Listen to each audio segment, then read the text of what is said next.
आकाशवाणी भोपाल से प्रस्तुत हैं प्रादेशिक समाचार।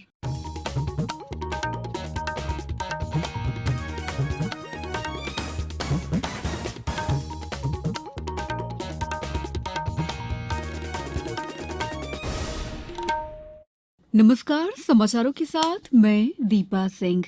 प्रधानमंत्री नरेंद्र मोदी ने भारतीय जनता पार्टी शासित नगर निगमों के महापौरों से आग्रह किया है कि वे अपने शहरों में जन कल्याण पर आधारित विकास पर ध्यान दें और जीवन को सुगम बनाने में प्राथमिकता दें। गुजरात के गांधीनगर में भाजपा मेयर सम्मेलन को वीडियो कॉन्फ्रेंस के माध्यम से संबोधित करते हुए प्रधानमंत्री ने कहा है कि नगर निगमों से लोगों का सीधा संबंध है, इसलिए महापौरों की यह जिम्मेदारी है कि वे नागरिकों का विश्वास जीतें। प्रधानमंत्री ने मेयरों से नियोजित शहरी विकास, आर्थिक क्षेत्र का निर्माण, शहरों में बेहतर परिवहन व्यवस्था और आवास तथा स्वच्छता पर ध्यान केंद्रित करने को कहा है। प्रधानमंत्री ने कहा है कि मेयर अपने शहरों में ऐसा काम करें कि अगली पीढ़ी भी उसे याद करे। निर्वाचन आयोग ने राजनीतिक दलों को दिए जाने वाले नगद चंदे की सीमा तय करने का सुझाव दिया है। कानून मंत्री किरेन रिजिजू को लिखे एक पत्र में मुख्य निर्वाचन आयुक्त राजीव कुमार ने कुछ संशोधन करने की सलाह दी है। पारदर्शिता और जवाबदेही बढ़ाने के लिए एक कदम उठाने का निर्णय लिया गया है। आधिकारिक सूत्रों ने बताया कि आयोग ने गुप्त राजनीतिक चंदे की सीमा को 20,000 रुपए से घटाकर 2,000 रुपए करने का प्रस्ताव किया है। इसके अलावा किसी भी राजनीतिक पार्टी के लिए अधिकतम 20 करोड़ रुपए का चंदा प्राप्त करने की अनुमति देने की सलाह दी गई है।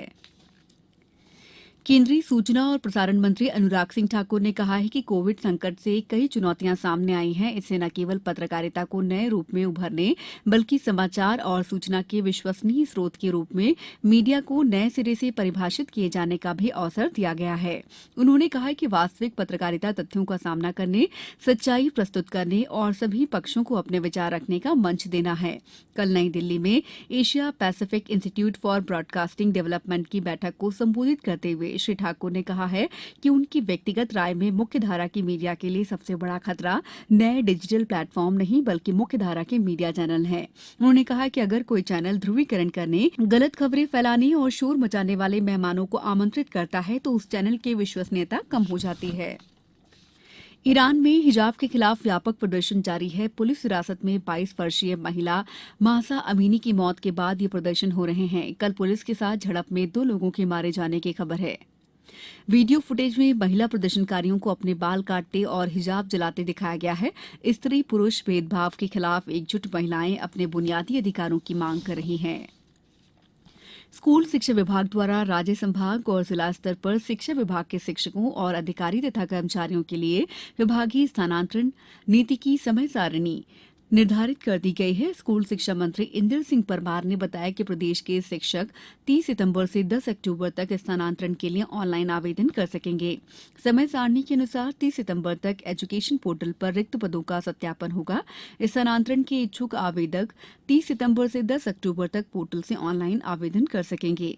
ऑनलाइन स्थानांतरण आदेश 22 अक्टूबर तक जारी होंगे और कार्यभार ग्रहण करने संबंधी सभी कार्रवाई 5 नवंबर तक की जाएगी। मुख्यमंत्री तीर्थ दर्शन योजना के अंतर्गत 6 अक्टूबर को इंदौर से तिरुपति के लिए यात्रा रवाना होगी। ये यात्रा 11 अक्टूबर को वापस आएगी। इसके लिए आवेदन आज से अंतिम तिथि 26 सितंबर तक लिए जाएंगे। डॉक्टर अंबेडकर नगर महू से प्रारंभ होने वाली तिरुपति ट्रेन में इंदौर, धार और उज्जैन के तीर्थयात्री शामिल होंगे। इस यात्रा में 60 साल या इससे अधिक आयु के पुरुष और 58 वर्ष या इससे अधिक उम्र की महिला तीर्थ दर्शन कर सकते हैं। यात्रियों का चयन संबंधित जिले के कलेक्टर द्वारा किया जाएगा। अब कुछ समाचार संक्षेप में। शिवपुरी जिले में कल वृहद स्तर पर स्वच्छता अभियान चलाया जाएगा। सतना में आज जनसुनवाई में कलेक्टर ने आवेदकों की समस्याएं सुनी और त्वरित निराकरण के निर्देश दिए।